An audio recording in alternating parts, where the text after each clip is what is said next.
welcome back to Lifestyle with me, Pam Joseph. Okay, now we have a lovely young chap, rather dapper. Solomon Mugondi is in the house with me.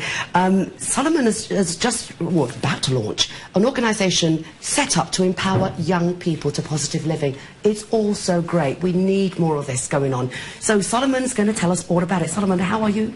Very well indeed, Anne. Oh, you're looking... Oh, did you call me Anne? I didn't at all. I think that's right. Okay, thank you, Solomon. It's a very good start. Yeah, I'll let you off. Oh, I love this. But I love the name of it. What Box Thinking Ltd. Yes, yeah. What is... Talk to me. What it came about from the readily used phrase or term, think outside the box. We use that on a regular basis, or hear it used, to try and really help people overcome or try and solve a problem or situation in whatever situation it is. Yes, yes. So I decided to take it a little step further, as opposed to using the phrase think outside the box. By having a physical box in whichever situation you have in life, right. It still provides certain limitations in some way, shape or form. Okay. So by taking it a step further, I decided, what if there is no box? Right. Hence, what if there are no limitations in somebody's life? Okay. Hence the phrase, what box? Yeah. So what box is about three different things, really. It's about speaking business. Yeah. So I regularly go out to speak in front of people at seminars, schools, colleges, universities. We try and really help motivate and encourage people to achieve what they want to achieve in life. Yes. In addition to that, it's also about speaker training. So I have the wonderful opportunity to help people become better speakers, if that's what they wish. Because being able to communicate to people confidently, clearly, articulately, is such a powerful... That's why you're so cool sitting down in front of me here, Solomon. Thank you. Yeah? Thank you.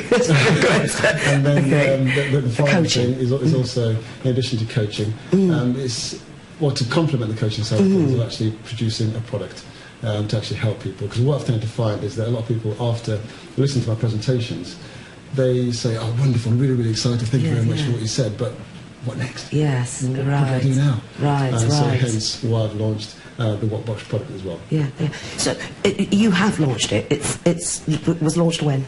The business I started 15th of April, just last month. Oh, just last month. Okay, that's wonderful. That's wonderful. So how are you finding it? It's very early days, but... It's very early days, but very exciting. The reason I say that is because I'm going on the belief and going on the experience of a lot of people that I know who've done it, similar kind of things. I say that because it's so important to be careful who you associate with, and that's one of the things I do talk about.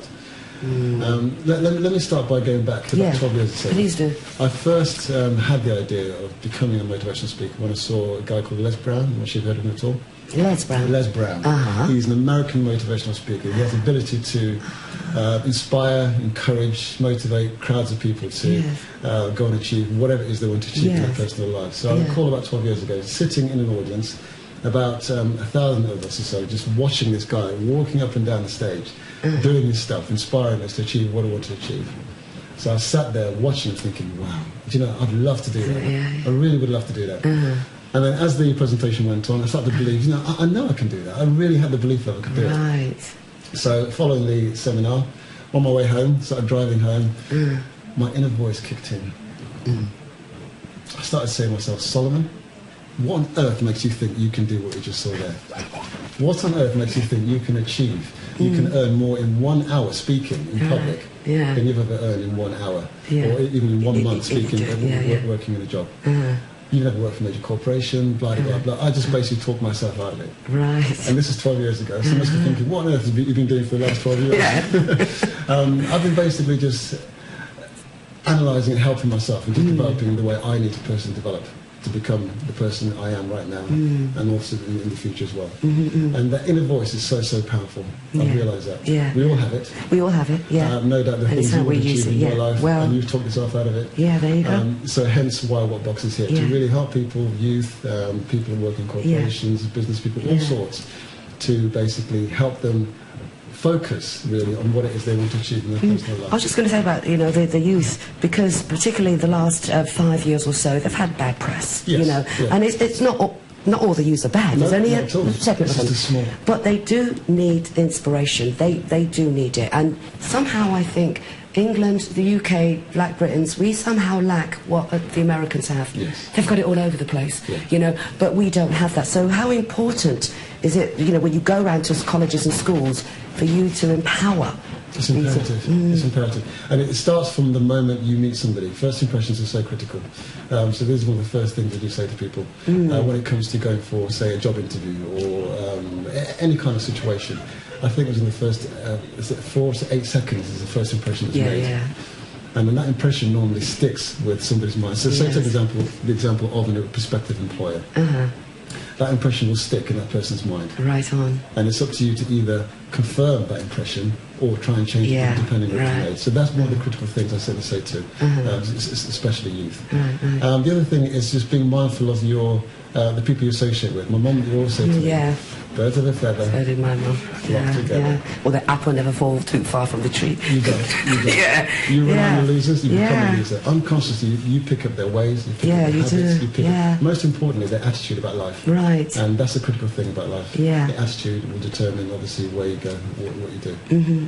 Okay, so when you say you go around to schools and colleges, are you talking London or across the UK? All in London, all within M25. Right. Schools there. Okay, all right.